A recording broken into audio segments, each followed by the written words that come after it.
Hello दोस्तों, तो स्वागत है आई ज़ीरो चैनल में आप लोगों का। I am Saurabh Kesari. तो आज हम लोग देखने वाले हैं सॉलिड प्रिंसिपल के सबसे कॉम्प्लेक्स टॉपिक को, जो कि है LSP. LSP that means Liskov substitution principle. तो अभी हम लोग देखने वाले हैं एलएसपी क्या है, और इजी में मैं चाहूँगा कि आप लोगों को समझा पाऊँ, क्योंकि यूट्यूब पे अगर आप देखें तो बहुत सारे आपको कंफ्यूजिंग और डाउट क्रिएटिंग वीडियोस मिल जाएंगे। तो अगर आपको समझना है एलएसपी तो आइए हम स्टार्ट करते हैं। इतने इजी तरीक़ा से समझाऊंगा कि आप लोग इसे दोबारा भी नहीं देखेंगे। चलिए, तो कॉमेडी को साइड रखते हुए आइए स्टार्ट करें। तो एलएसपी हम लोग कुछ ऐसे समझते हैं कि इसका अगर डेफिनेशन में जाएं तो ये है कि object should be replaceable with their subtypes without affecting the correctness of the program. That means let's say S is the type of T. तो इसमें क्या होगा कि आप लोग अगर एस एक ऑब्जेक्ट है और टी भी एक ऑब्जेक्ट है, और टी जो है वो आपका पेरेंट है और एस जो है पेरेंट का चाइल्ड है, ठीक है।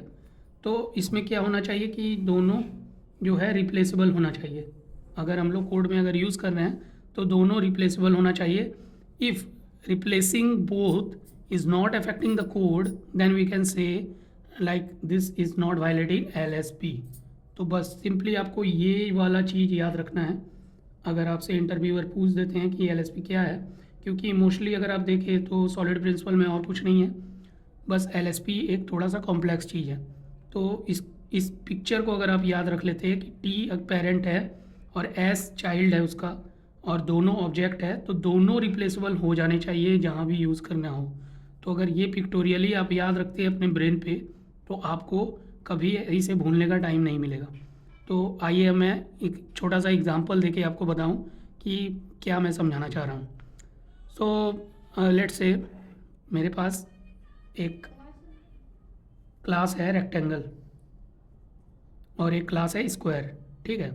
तो रियल वर्ल्ड में हम लोग जानते हैं कि rectangle is also square is also a rectangle. How? Because we know like square के पास आपके जो हाइट और विथ होते हैं वो इक्वल होते हैं, ठीक है। इसलिए इसको बोल सकते हैं कि इसके पास एक ही पैरामीटर हो सकते हैं, जो कि हाइट बोले या विथ बोले दोनों सेम ही है। एक ही साइड वेरी करती है, और इसमें दो चीज़ वेरी करती है जो कि है height and width, they are not equal. So if so square is a special kind of rectangle where height and width are same. So इस कंडीशन में ये स्क्वायर कहा जाता है और इस कंडीशन में ये रेक्टेंगल कहा जाता है। तो अभी क्या है कि let me write the code to make you understand it better way. तो लेट से हमारे पास एक क्लास है रेक्टेंगल, ठीक है,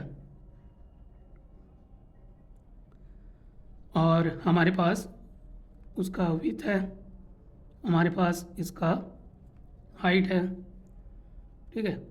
तो अभी क्या होगा कि हम लोग यहाँ गेटर सेटर लगा देंगे उसका, ये तो पता ही होगा, सिंपल, ठीक है। तो गेटर सेटर हम लोग लगा देंगे इसका। तो इससे क्या होगा कि ये नॉर्मली जैसे बिहेव करता है वैसा करेगा। लेट से हम इसे यूज़ करके और स्क्वायर को अगर इम्प्लीमेंट करना चाहें तो कैसा होगा वो कोड। तो लेट से हम एक क्लास बनाएं स्क्वायर, और उसे हम लोग एक्सटेंड कर दे रहे हैं इधर आपका रेक्टेंगल में, ठीक है। तो अभी क्या होगा, रेक्टेंगल तो पेरेंट हो गया। तो रेक्टेंगल अगर पेरेंट हो गया तो इसके सारे जितने भी आपके मेथड्स हैं इनको ओवरराइड करना होगा हमें। तो हमें इसको ओवरराइड करना होगा गेटर्स। तो यहाँ पर जैसे गेट हाइट होगी, तो गेट हाइट को हमको ओवरराइड करना होगा। लेट से एच पैरामीटर हम लोग डाल रहे हैं। तो इसमें क्या होगा, हमें हमें सुपर कॉल करके हमें इसके पेरेंट वाले जो कि आपका रेक्टेंगल का जो सॉरी यहाँ सेट होगा, सेट हाइट है, तो यहाँ इसके पेरेंट वाले के सेट हाइट को कॉल करके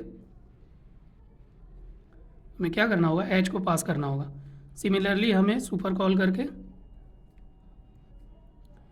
इसके विथ को हमें कॉल करना होगा,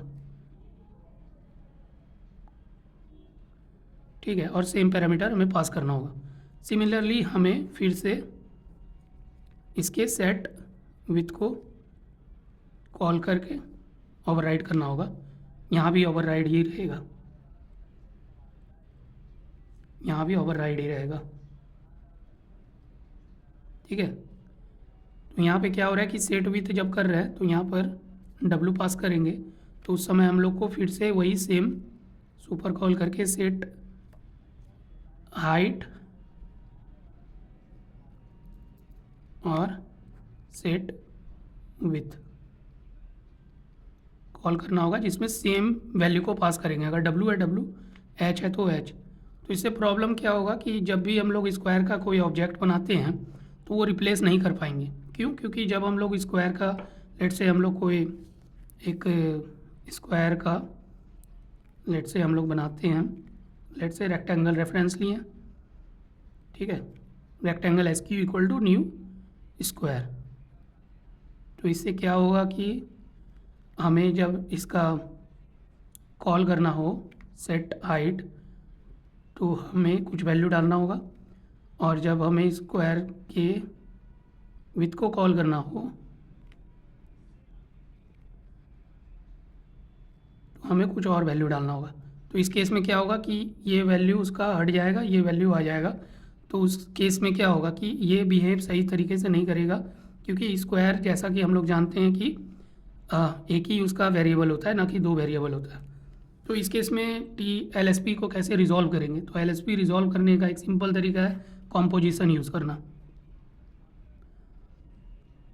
जिसमें कि हम लोग डिफरेंट इंटरफेसेस बना देंगे। जैसे कि रेक्टेंगल के लिए एक अलग हम लोग बना देंगे इंटरफेस, स्क्वायर के लिए एक अलग इंटरफेस बना देंगे। वो हम लोग कर सकते हैं, जिसमें कि जो जो रिक्वायरमेंट है तो वही हम लोग डालेंगे, ठीक है। तो वो हम लोग कर सकते हैं। लेट से हम लोग एक इंटरफेस बना दें जो कि बेस इंटरफेस नाम दे दें, और बेस इंटरफेस के अंदर हम लोग सिर्फ उसका विथ और हाइट हटाकर हम लोग सेट साइड बोल दें। तो उस टाइम क्या होगा कि रेक्टेंगल जब उसको एक्सटेंड करने जाएगा तो हम लोग उसको ओवरराइड तो करेंगे, प्लस हम लोग एक अपने तरह से कंक्रीट मेथड डाल देंगे हाइट का। और जब स्क्वायर करेगा तो उस बेस इंटरफेस को हम लोग ले लेंगे, और सिर्फ उसी के जो उसका सेटर एक बनाए थे विथ या सेट साइड, तो उसको हम लोग ले लेंगे, जो कि उसको कोई प्रॉब्लम नहीं होगा दोनों को बिहेवियर में। कंपोजिशन यूज़ कर सकते हैं, या फिर हम लोग डिफरेंट क्लास ही बना सकते हैं। We should not extend, so in that case also it will work. So in that case we don't have any behavioural issue there. तो ये चीज़ हम लोग कर सकते हैं।